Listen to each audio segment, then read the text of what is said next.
جب سکندر اعظم نے 330 قبل مسیح میں فارسی سلطنت کو شکست دی تو اس کے بعد وہ شمال مشرق کی طرف بڑھا۔ اس وقت افغانستان اور وسطی ایشیا کے علاقے بیکٹوریا اور سغدانہ کہلاتے تھے۔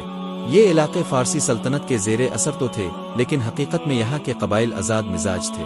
وہ اپنے سرداروں کے ماتحت رہتے تھے اور باہر کی کسی طاقت کو آسانی سے قبول نہیں کرتے تھے۔ جب فارسی بادشاہ داریوش سوم مارا گیا تو ان علاقوں میں اقتدار کا خلا پیدا ہو گیا۔ سکندر اعظم نے فوراً ان علاقوں پر قبضہ کرنے کی کوشش کی اور اپنی فوجیں یہاں بھیج دے، لیکن مقامی لوگوں کو یہ بات قبول نہیں تھی۔ سپیتامانس کون تھا؟ سپیتامانس سغدانہ کے ایک بااثر سردار اور جنگجو رہنما تھا۔ وہ نہ صرف بہادر تھا بلکہ مقامی قبائل میں اس کی بڑی عزت بھی تھی۔ جب سکندر اعظم کی فوج ان علاقوں میں آئی تو ابتدا میں کچھ مقامی سرداروں نے حالات دیکھ کر خاموشی اختیار کی، لیکن سپیتامانس کو یقین تھا کہ اگر ابھی مزاحمت نہ کی گئی تو پورا خطہ ہمیشہ کے لیے یونانیوں کے قبضے میں چلا جائے گا۔ اسی سوچ نے اسے بغاوت کے راستے پر ڈال دیا۔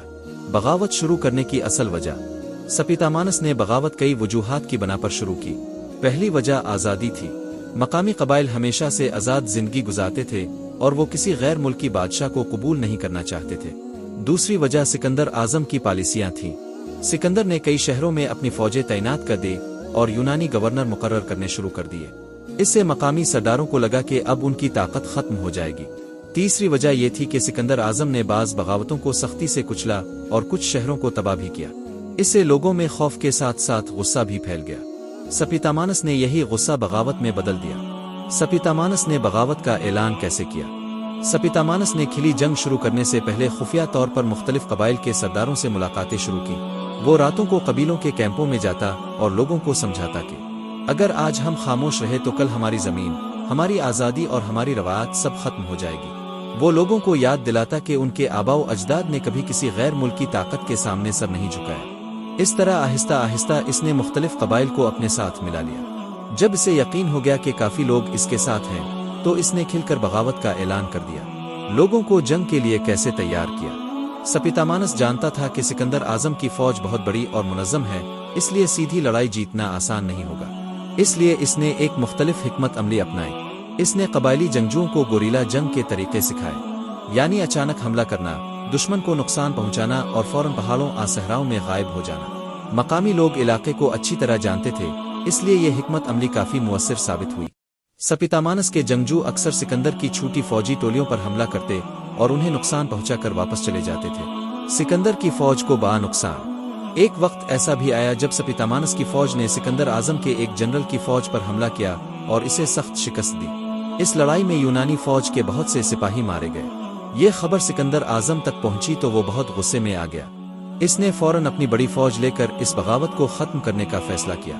بعض سردار سکندر کے ساتھ کو مل گئے۔ اگرچہ بہت سے قبائل سپیتامانس کے ساتھ تھے، لیکن کچھ سردار سکندر اعظم کے ساتھ بھی مل گئے۔ اس کی کئی وجوہات تھیں۔ کچھ سرداروں کو لگتا تھا کہ سکندر کی فوج بہت طاقتور ہے اور اس کے خلاف لڑنا خطرناک ہوگا، اس لیے انہوں نے اپنی جان اور اقتدار بچانے کے لیے اس کا ساتھ دے دیا۔ کچھ سرداروں کو سکندر نے انعامات اور عہدوں کا وعدہ کیا۔ اس نے بعض مقامی لوگوں کو اپنی فوج میں شامل بھی کر لیا، اور کچھ لوگ مسلسل جنگ سے تھک گئے تھے، اس لیے انہوں نے امن کے بدلے سکندر کی اطاعت قبول کر لی۔ سپیتامانس کا انجام۔ کئی سال کی لڑائیوں کے بعد سپیتامانس کی طاقت کمزور ہونے لگی۔